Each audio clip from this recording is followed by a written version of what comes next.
Hey boys and girls, how you guys doing today? Hey, if you noticed, I got somebody with me. It's Noah. Hey, it's been a great week. I hope it's been a blessed week for you guys. It was really neat getting all the pictures from you guys about your tassels. Did you get to see all the tassels? I did. I think I showed them all to you. Guys, I thought it was really neat seeing all the tassels. Out of all the tassels, believe it or not, I text messaged all of the people that volunteer up here during Grace City during children's church time and that are out here with us.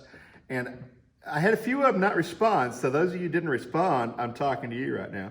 But those who did, it was a majority, and I was very impressed. I mean, when somebody gets double what I think they would get, I was really impressed. But everybody seemed to be impressed with Henry's, right? Yeah, it was Henry's. And what was so impressive about Henry's? Do you remember? He has like beads on it, and it made it look really unique and cool. It was cool. And guys, I want to give a shout out to David Wallace and who else was Zachary Perry and Annabeth and her sister, because I saw her sister, and Liam, and who else was it? Was that it? Henry. Yeah, and Henry, yeah. But Henry, you won the Andy's gift card, the $5 Andy's gift card, as soon as I get your address. And I will get your address from your parents, and we'll get that sent out to you. But guys, I just want to say thank you. That was awesome. Now today I've got something special. Instead of me sitting up here and teaching, we're going to be in Acts today, Acts chapter 8 and 9.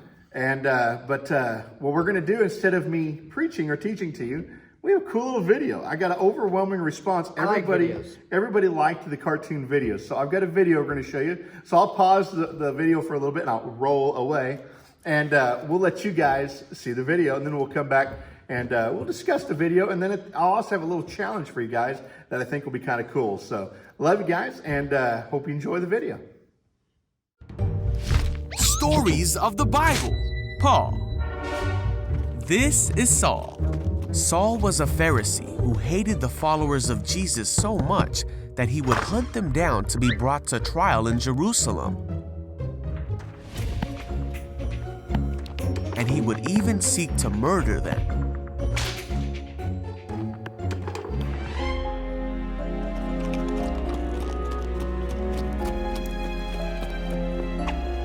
Saul was uttering threats with every breath, and he was eager to kill the Lord's followers. So he went to the high priest. He asked him to write a letter to the Jews in Damascus that would allow him to arrest any Christians he found there. He wanted to bring them, both men and women, back to Jerusalem in chains.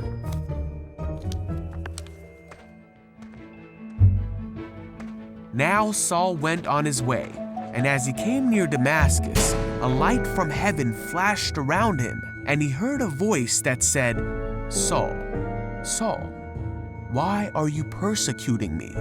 Saul cried out, "Who are you, Lord?" And the voice said, "I am Jesus. Rise and go into the city, and you will be told what to do." So Saul got up and he opened his eyes, but he couldn't see anything. So the men who were with Saul led him into the city. After 3 days, a man named Ananias came to Saul. He put his hands on Saul, and immediately Saul could see again. And with that, Saul became a follower of Jesus.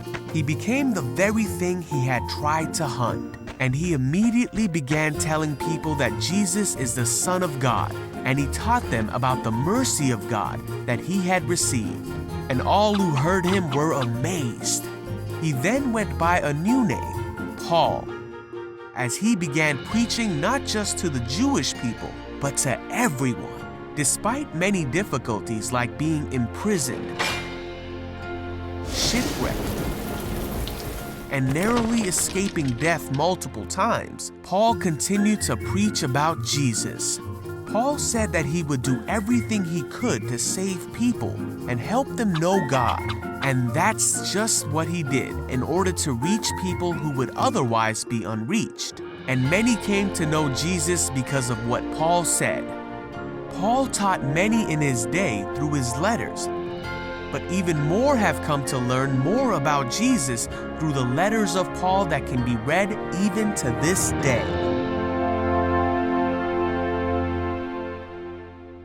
Okay guys, we're back. back. Hey, look, it's Noah. He's still here.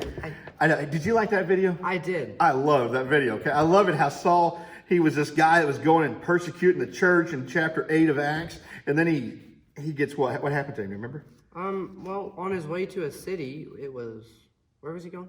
Damascus, right?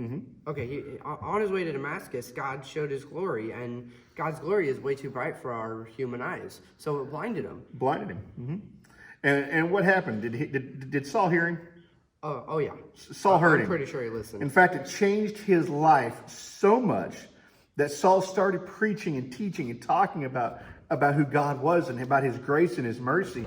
And that was phenomenal, wasn't it? It was. It was neat. And it was so neat to see how God changed this guy's life to where he was headed to hell because he literally was persecuting the church and persecuting God's people. And it wasn't right, was it? No. And then God changed his heart, kind of like he's done a lot of ours. He changed my heart. He changed your heart. And that's why I've been preaching and teaching for the last over 10 years. Well, it's been longer than that because I've been talking about God since 1995. I know, I'm old. Leave me alone. Okay. But guys, I was so overwhelmed with how many people did their beadwork or the tassels that I wanted to put out another challenge. But this one, instead of doing like a single Andy's gift card, I've got a surprise that I'm working on right now. But here's the deal. I want to see how many people can participate in this challenge. Because, you know, one of the things that's kind of neat about Paul, whenever after he became a Christian, he started talking about, and he even wrote letters to people talking about God, right? He did. He was not afraid to write letters, even when he was in prison and places that were hard to bear. Okay, if he had that much gumption, what's our excuse, right? Right. He has no legs. You really had to go there, seriously. I did. Okay, but we have no excuse. If Paul can do it from a prison, why can't we? So here's my challenge, guys. Your parents can find the address for the church, but I want to do a challenge. Pastor Bob, man, he has been awesome with our team. He has been leading all of our men, all of our Graceway pastors, in leading us down this road in a time that's kind of weird. We've never had to deal with this in our entire lifetime, okay? And Pastor Bob has done a great job. So I would like you guys, if you don't mind, draw a picture or write a letter to Pastor Bob. Send it here to Graceway Baptist Church. You can find the address on our Facebook page or at gracewayonline.com, okay? But your parents can find that for you. But mail a letter or a picture telling Pastor Bob how much you love and appreciate him. Could you guys do that for me? Because, you know, I'm all about showing Christ. And one of the ways you can do that is by showing love to others. So if you guys wouldn't mind doing that, I want to see how many people, I'll talk to Pastor Bob, find out how many letters we get by the time, I will say Friday should be the deadline, okay? Just like we did this last one. But see if you can get a letter mailed out or a picture mailed out to Pastor Bob by Friday. And I'll ask him Friday night or Saturday morning and see if he got those letters and how many he got. If he got a lot, then you know what I'll do? Well, it'll be a surprise. We'll just wait. But guys, I hope you enjoyed the video. And I pray that you're not afraid to talk about Jesus Christ. Because you know what? We need to show love, especially in these hard times. And I know it's hard. I don't like being cooped up. And Monday, they're lifting up the stay-at-home order so we can get out and do stuff. But we still can't have church. So we've got to continue doing this for just a few more weeks. But guys, I love you and I'm praying for you. And again, if you need something, reach out to us. If you need just talk, I'm telling you, I don't mind. I got Messenger. Your parents can get on there and reach out to us and we can talk. But I love you guys, praying for you. And we hope you have a blessed week.